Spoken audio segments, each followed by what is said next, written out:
Okay, well, welcome everybody to the Evidence Act um, presentation. I am Aaron Koshin, and we have Joe Greenblatt here as well. We also have Haley Gross. All three of us are part of OPAA's Evidence and Evaluation team. And the goal of the presentation today is to give you an overview of the Foundations for Evidence-Based Policymaking Act, which is also called the Evidence Act. So, And just um, before we get started, oh, sorry. please use the chat box for any questions. We'll pause periodically throughout the presentation to try to address any questions that you have. Um, also please make sure that your microphones are muted and your speakers are muted if you're using the audio, if you're calling in on the audio. Um, Anything else, Aaron? No, thank you for those points. I was jumping right in, but I appreciate it. Um, yeah, so please do use the chat box if you have a question, and we'll try to be attentive in capturing the questions or comments that you have. And as Joe alluded to, this really is a training for all of you, and so we'll try to pause when we can to answer questions that you have, and feel free to type them in as we go, and we'll try to capture them. So again, this is an overview of the Evidence Act. We're hoping to touch on some background information about the Act, cover some designated officials that the Act calls for, the big deliverables that are in the Evidence Act, and then sort of as a subset, the significant deliverables that are due this fall for FY 2020, and then hopefully address questions or have a discussion. Um, so, in terms of background, there are three titles to the Evidence Act. There's Federal Evidence Building Activities, Open Government Data Act, and Confidential Information Protection and Statistical Efficiency. And we have actually heard this referred to as three acts in one because it has so much, or three, I guess I should say, three laws in one because it has so much in it, so many requirements and affects a wide variety, sort of all over the federal government, all over the agency. Um, Title One contains the deliverables that were focused on this summer, and I'll mention them now, and we'll come back to them. Learning agenda, capacity assessment, and an annual evaluation plan. The Evidence Act also calls for three named officials, an evaluation officer, a chief data officer, and a statistical official, and we'll also get to those. But the Act as a whole is really about prioritizing the information we need to inform decision making and identifying how to collect that information, making data more accessible and usable both to the agency and to the public where possible, and protecting our data robustly where necessary.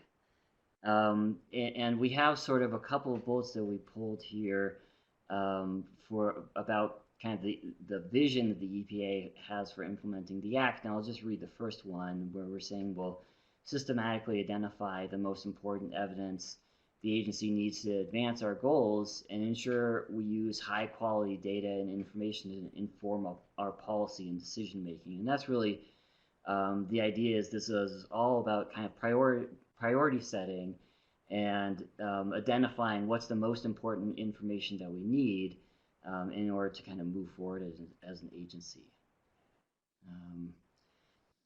And so I'm going to say the word evidence a lot in this presentation. It's called the Evidence Act. So we wanted to give you a sense of what we are talking about when we say evidence. Here are four broad categories that OMB provided to think about the types of evidence. And so you have foundational fact-finding, performance measurement, policy analysis, and program evaluation. and I think the point here is that there's a wide variety of evidence, and you really want to think about the type of evidence that you need to answer the question that you're trying to answer. And the OMB makes the point that evaluation is only one type of evidence, and there's just a wide variety of evidence that can be helpful depending on what you're trying to do. Um, so I think I mentioned that there were three named officials.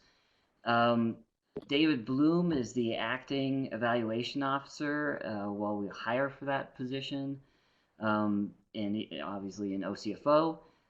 Alex Martin in OP is our statistical official, and Richard Allen in OMS is our chief data officer. And these three co-chair, or I mean, I guess you could say tri-chair, our cross-agency Evidence Act work group that we'll also get to a little later.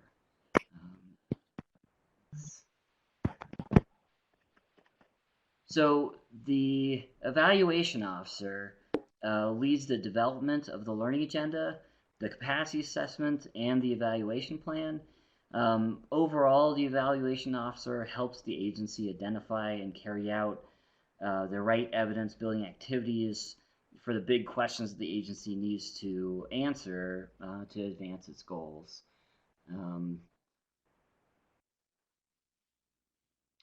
And then the statistical official advises on statistical policy, techniques, and procedures. An example would be he or she might ensure that the statistical analysis done on evidence building activities related to the learning agenda are sort of the appropriate analyses for the questions that we're trying to answer.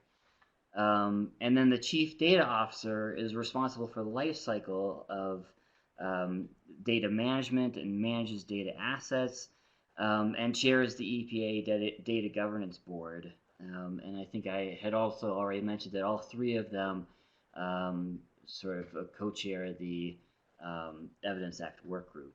And I'll pause there. I just went through a lot of information and just see if there's any questions, or if Joe, you want to chime in on anything that I missed.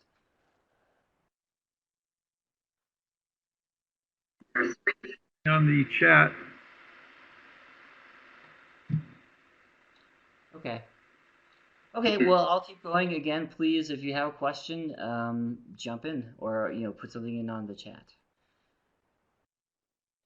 So the major deliverables required in the Act are a learning agenda, and the Act actually, this is sort of an aside, but the Act actually calls it an evidence building plan, but OMB and almost everybody else calls it a learning agenda.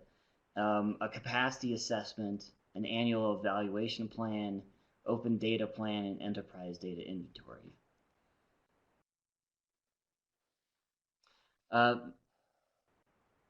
So what is a learning agenda? I've mentioned this a couple times already.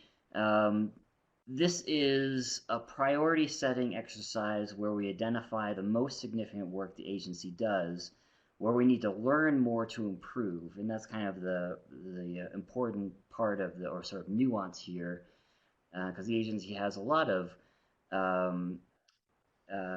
priority setting work that we do, and this is really about where we need to learn in order to move forward or to make improvements. And then we identify the most important questions we need to answer to improve in those areas, and we develop data or evidence building activities to answer those questions. And going back to that slide earlier about evidence, these activities could be anything from literature reviews to full-blown program evaluations. And here, this slide, I think, touches on a couple things that a learning agenda is intended to do, right? So it's supposed to help the agency maximize the results. It's supposed to reinforce the strategic direction of the agency, and actually the way that the Act envisions the learning agenda being developed is that it is actually developed as part of the strategic plan, and we'll touch on that a little bit later. It's supposed to help or even cause programs to adapt to the new evidence that it's developing. And it's supposed to identify and focus on priorities for the agency. It's supposed to be flexible, and this is the idea where, as you know, as the agency moves forward, or as new evidence comes up, or as circumstances change, that the learning agenda can be adapted to reflect that new information or the changed circumstances. Um, and then it's supposed to kind of build evidence over time. It's not supposed to be you create the learning agenda, you answer the question in the next month, and you're done. It's supposed to be sort of an ongoing process that we work on. So, all right, so what is included in the learning agenda? This is, you have, I think I touched on this a little earlier. You have the priority questions. These are the sort of the most important questions the agency needs to answer to move forward. And then you have strategies for answering those questions, and that's this evidence and data building activities. And then the first full learning agenda is developed with the next strategic plan, which runs FY 2022 to FY 2026.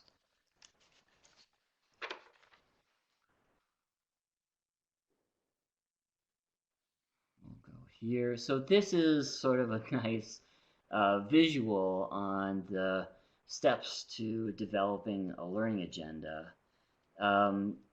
The first step is to identify and engage stakeholders. And the idea here is that you're looking for a wide variety of perspectives to help the agency identify those most significant areas. And then the next step is identifying those most significant areas where the agency needs to learn more. And again, I know I touched on this before, but that's really is the key is, or the thing that kind of differentiates this from some of the other um, um, planning processes that we go through is it is identifying that important area where we need to learn more to move forward. So once you identify, and those are called learning priorities or learning priority areas, and then once you've identified those learning priorities, within those learning priorities, you identify what are the big, most important questions that you need to answer to help the agency move forward. And then you develop a plan, and this is those that data or evidence building activities that you're going to use to try to answer those questions. You implement the plan, and then hopefully you've learned something from it, and you have hopefully answered the questions, or even if you haven't, you've learned something from the work that you've done, and you act on those findings. And let me go back for a second and just make sure. Are there any questions so far? I'll just pause for a second, or if Joe, if you want to jump in. And seeing, oh, well, that is a great question, and you give an example of a question. So that is actually where we're headed to next, I think. Um, so I will. Let me say. We will give some examples of questions, but here is sort of a high level view of what makes a good learning agenda question, and then actually I believe the next slide is some examples of learning agenda priority questions. So, questions should be. I mean, these are actionable, focused, timely, feasible, inclusive. What we're really trying to say is they should be questions that are meaningful to the agency, and they should be questions that are framed in a way that you can see how you might start to take steps to answer those questions. They should be questions, the last bullet here is saying they should be questions that can be addressed analytically through evaluations or assessment or research or data. And then And then, so if we're ready to move on, the next slide, and maybe we can make this a little bit bigger, Joe. I don't know if you can read that. But the next slide, here are some examples of priority questions, and I think that what we want to emphasize here is that there's there's a wide variety of possible questions. Some questions can be really big and broad, and some questions can be very specific um, to a particular program or to a particular issue. And so, just looking through these, the first question under the USAID example, and let me take a step back. So, and just say that there are some agencies that have been doing learning agendas for a while. It's new for us, for EPA, but there are some other agencies that have been doing learning agendas for a while. And so these are three agencies that already had established learning agendas where we pulled some example questions from. So USAID, their first question is, what is the spectrum of trajectories countries follow towards self-reliance? That, at least from my perspective, is a really big, broad question, and would beg a lot of other questions after it, right? A lot of maybe sub-questions or a couple of different ways to try to answer that question that you might head off on different tracks. As opposed to the HUD, the first question under the HUD example, what residents in assisted housing for non-elderly are most likely to age in place? That seems more like a pretty specific question, and so I think you can see that there are, hopefully you can see that there are a wide variety of possible questions. Is that helpful? I think the person who asked to give an example question, hopefully this gives you a sense of kind of what we're talking about. And I think that the bottom line here is that the question has to be appropriate for the program and for the agency.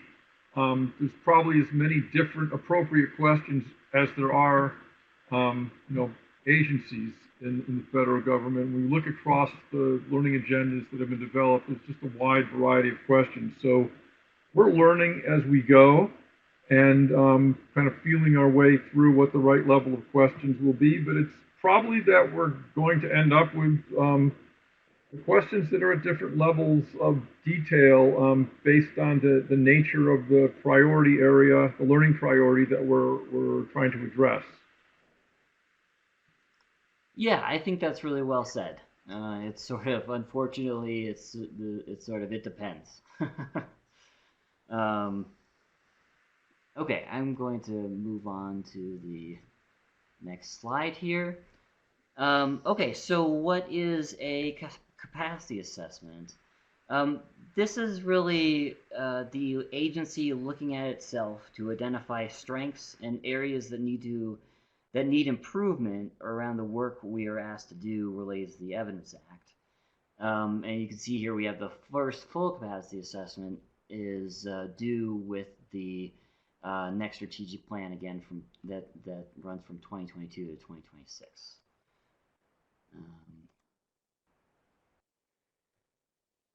And then what's in an annual evaluation plan? This is trying to capture the agency's evaluation activities for the next year, sort of the big significant evaluation activities. And these activities can be both related to the learning agenda and also could be evaluation activities that are independent of the learning agenda the agency would do anyways without the learning agenda. And then it's also other key evidence building activities that we want to highlight. And one of the things to keep in mind is that it's a new requirement that will now be published with the CJ each year. And so the first annual evaluation plan we need to develop for the FY 2022 OMB budget submission that's in September. And then it will be published in the spring, in February, in the 2022 CJ.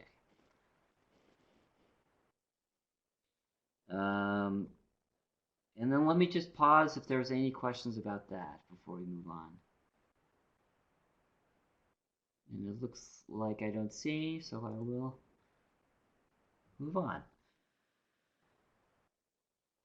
So we have this September, we have 3 major deliverables due, and we've just talked about the learning agenda and the capacity assessment and the evaluation plan. This is, we have an interim learning agenda and an interim capacity assessment, and then we do have the annual evaluation plan due.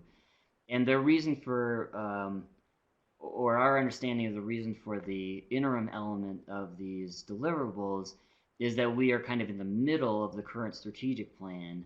Going forward, we will build the full learning agenda and the full capacity assessment with the next strategic plan, and this is sort of bridging from now to the next strategic plan.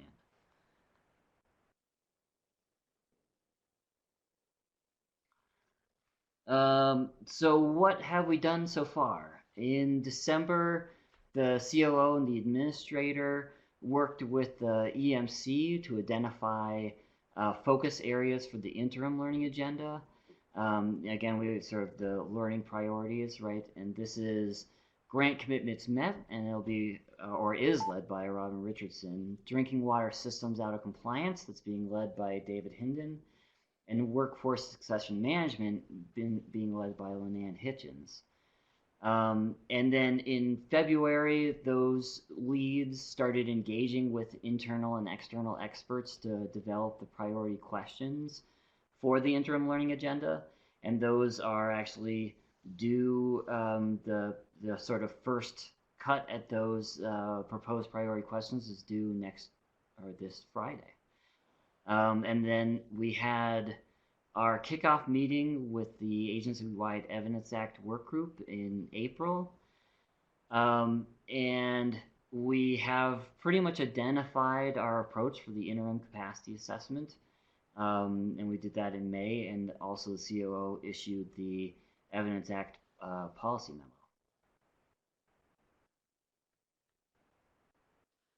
And I've mentioned this Evidence Act work group a couple of times. So the work group is a cross-agency work group that has been providing input and guidance on the major decisions points as we roll out our work on the Evidence Act. So for example, they provided input on the interim capacity assessment approach last month. And this month they will be reviewing the proposed priority questions for our interim learning agenda. And I'll just pause there again to see if there's any questions.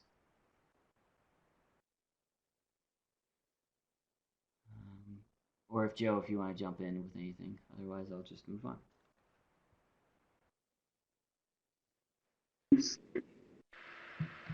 on. So for the interim learning agenda that we're working on this year, here are sort of the steps that we're going to be going through. Since February, the priority leads, and I should say, I know I've touched on some of this a little bit before, but it's helped kind of cover it a couple different ways. So since February, the priority leads have been engaging with stakeholders to identify the priority questions, and then next week they will review the proposed questions with the Evidence Act work group, and then present them to the COO, and the COO administrator will make final decisions on which of those questions go into the interim learning agenda. And then the leads will engage with the agency to try to develop evidence-building activities that will go through the same process of review, where they will bring those proposed evidence-gathering activities to the Evidence Act work group for input, and then final decisions will be made by the COO and administrator about what activities will be included in the interim learning agenda. And then for the capacity assessments, we identified the approach in May, and then we will be developing kind of a timeline for the implementation this month and next month, and trying to get that off the ground for the September due date. And then the evaluation plan, this includes the evaluations, and I think I touched on this before, but it includes the evaluations that are both related to the learning agenda and independent of the learning agenda. So for those related to the learning agenda, this is the process that we just described for identifying evidence-building activities, right? And then for those activities that are independent of the learning agenda, OCFO will be putting out a data call as part of the budget guidance this summer. And then again, in August, we'll be pulling all of this together to produce the deliverable that goes to OMB in September. And that's about it. I don't know, Joe, if you have any comments or if we have any questions.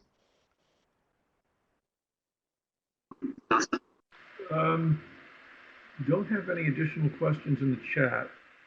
I just want to add that this is a completely new effort for the agency, and really building the airplane as we fly it. So this opportunity to do these interim steps are really important, because it gives us a chance to kind of refine how we're doing things, how we're engaging with internal, external stakeholders, and how we're developing the actual products, so that when we get to the full learning agenda, which at this point we anticipate will be much more expansive than the interim learning agenda, that is going beyond the three learning priorities that we have now to look more broadly across the agency. We'll have some experience doing that, and that's going to be important, because we really won't have a lot of time to do that, since this is going to dovetail with the development of the strategic plan, and it's going to also in many ways have to reflect the priorities of the administration as we go through that process. So we'll be working very collaboratively as an agency to try to work our way through this and make sure that the products we do come up with are meaningful to the agency, and will have legs that will continue on and hopefully be funded and result in the types of information that we need to make informed decisions based on data and analyses.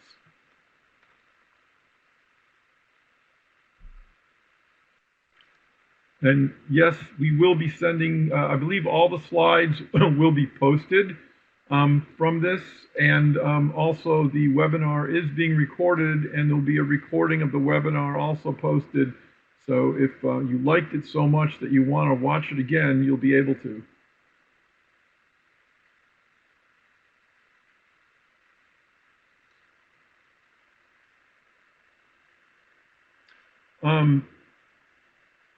Is there anything, since we have time, is there any aspect of the presentation that you would like Aaron to walk through again?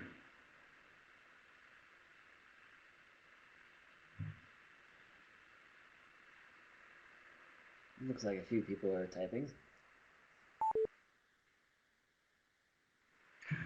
Can you say more about the open data plan? So, Aaron, I'll take this if you don't mind.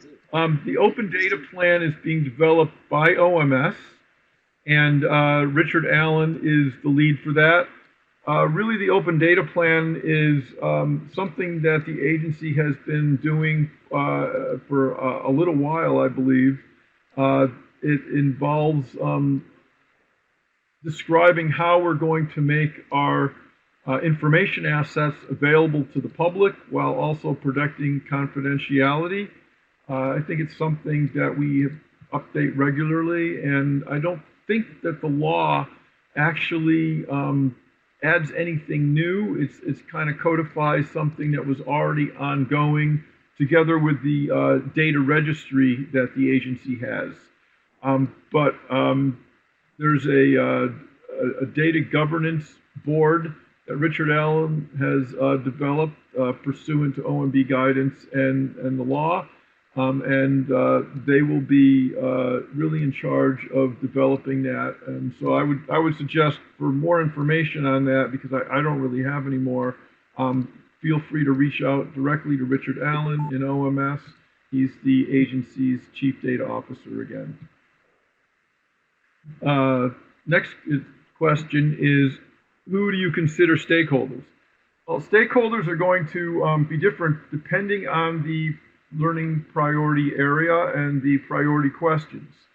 So for the 3 priority questions we have now, certainly states and tribes are stakeholders for the drinking water compliance and for the grant commitments met. There's also a myriad of internal stakeholders, and there's been a small group established by the leads for those to try to get input directly from internal stakeholders. For the workforce, there's a small work group that's being established by Lynn Hitchens to get some stakeholder input.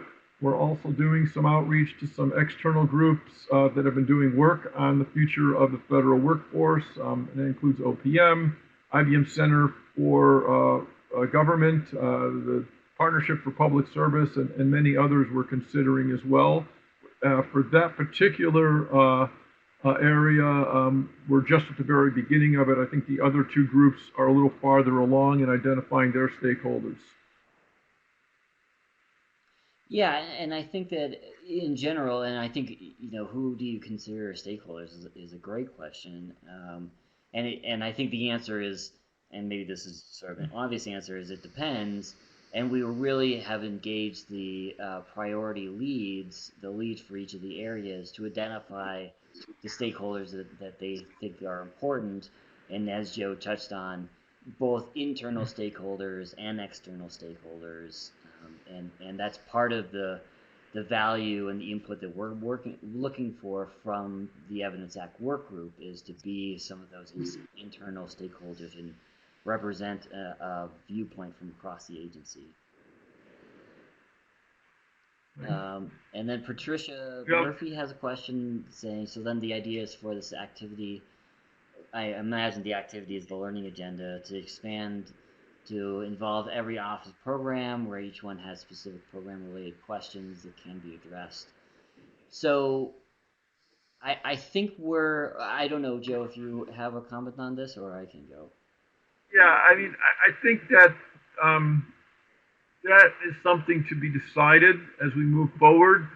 For the interim learning agenda, there was a small group of offices that were asked, and then particularly it was OMS, Office of Policy, OCFO, and some individuals who have program evaluation expertise in other programs, were asked to come up with some ideas for what the learning priority areas could be. Those were then taken by Henry. He winnowed those down. They were brought to the Executive Management Council. They multi-voted on it. And then the results of the multi-voting were brought back. Henry brought the results of the multi-voting back to the administrator, and the 2 of them decided on which and selected the 3 priority areas that we're moving forward with the interim learning agenda. We don't know what the process will be yet for the full learning agenda that's due. We haven't crossed that bridge yet. I would hope that it would be broader. How broad, I don't know yet. And the process for eliciting recommendations, we also don't know. Aaron, did you want to weigh in on that? No, I think that is right. That we haven't gotten there yet, and we will be kind of engaging agency leadership to figure out what the vision for the full learning agenda will look like. Yeah, I think that's right. And then to Tom Sink's question, is the OMS Open Data Plan and the STPC, Science and Technology Policy Council plan to increase access to EPA-funded scientific research adequately cross-connected? I don't know. I don't think that there is a real strong relationship there. but I'm unsure, and it's something it probably would make sense, Tom, as the now interim co-chair of that group, to reach out directly to Richard and see what he thinks in terms of the extent to which there's overlap. But we'll also mention that to Richard as well. Yeah.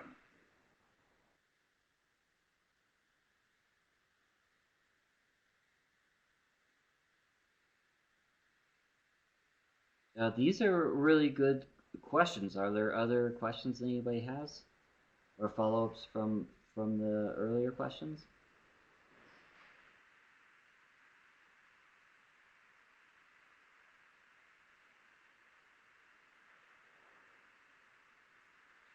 Aaron, can you walk through again the steps producing the deliverables due to OMB in September?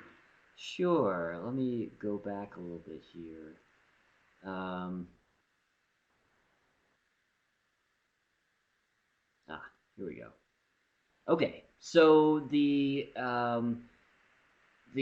steps for the interim learning agenda. So let me just say the three deliverables that are due in September are the interim learning agenda, the interim capacity assessment, and the sort of draft FY 2022 annual evaluation plan.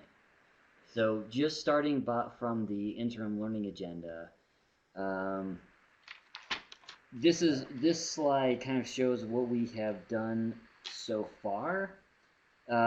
So in February, we had the priority leads begin engaging with those stakeholders, and to the question earlier about who's a stakeholder, and Joe talked about kind of depends on which focus area we're thinking of, but there are internal and external stakeholders that the leads have engaged with. And they also engaged with the EVANSAC work group as part of the internal stakeholders.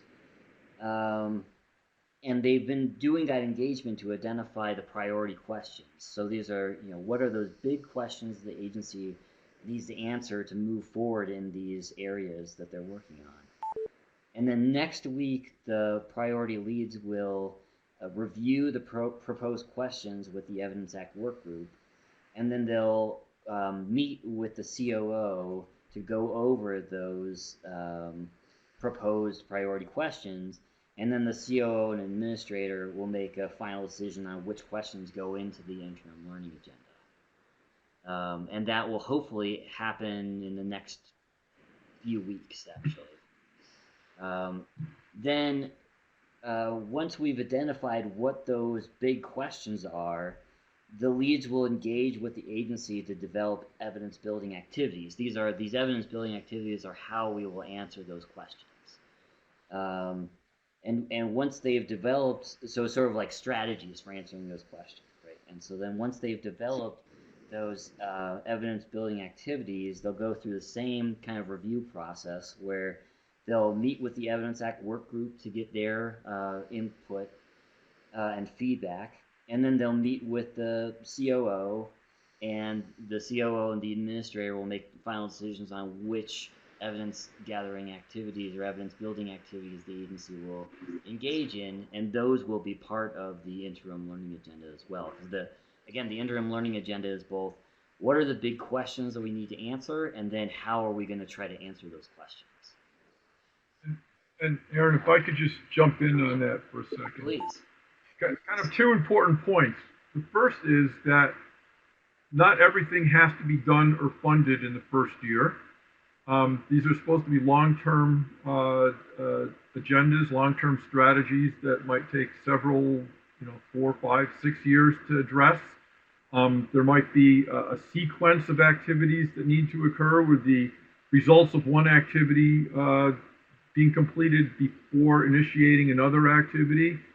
And then the second kind of really big conceptual hurdle, which is very difficult for the agency to overcome, is that EPA does not need to necessarily have the capability, capacity, or funding to answer the question in whole or in part. It may be that academia or not other organizations outside of the agency, once they see what these major policy or regulatory or scientific questions that are priorities for the agency, will engage in evidence building activities to try to address them because it's in their own interest or because they can get grant funding for undertaking that type of research or assessment.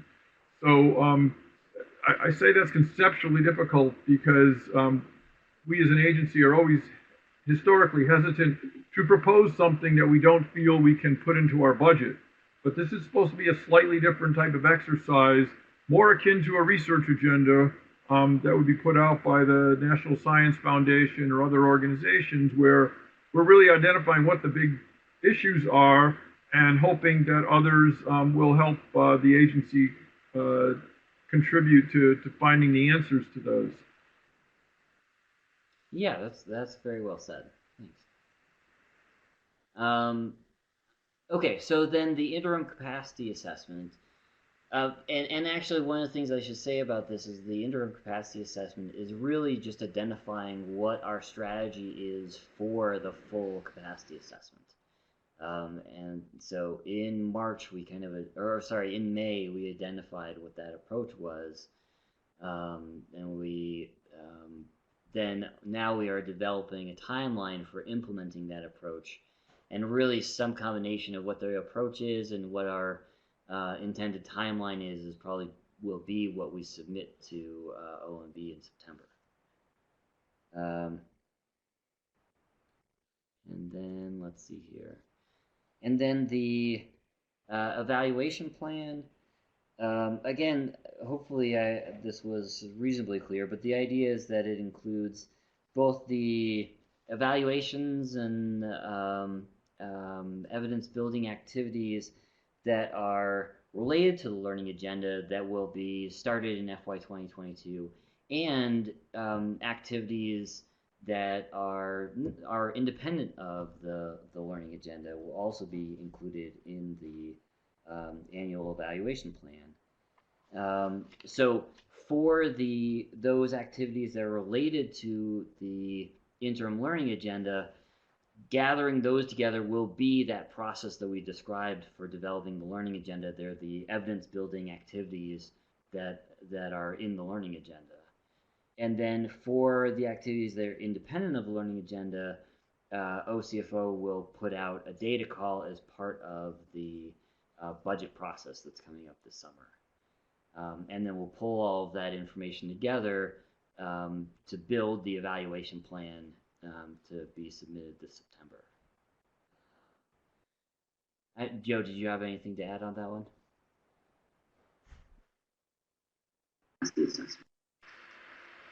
Nope. Okay, well, so hopefully that is helpful and gives you a better or clearer sense of those deliverables. And yeah, and thank you again for that question, because I think it was clarifying to go through it a second time. Are there any other questions or comments anyone would like to make?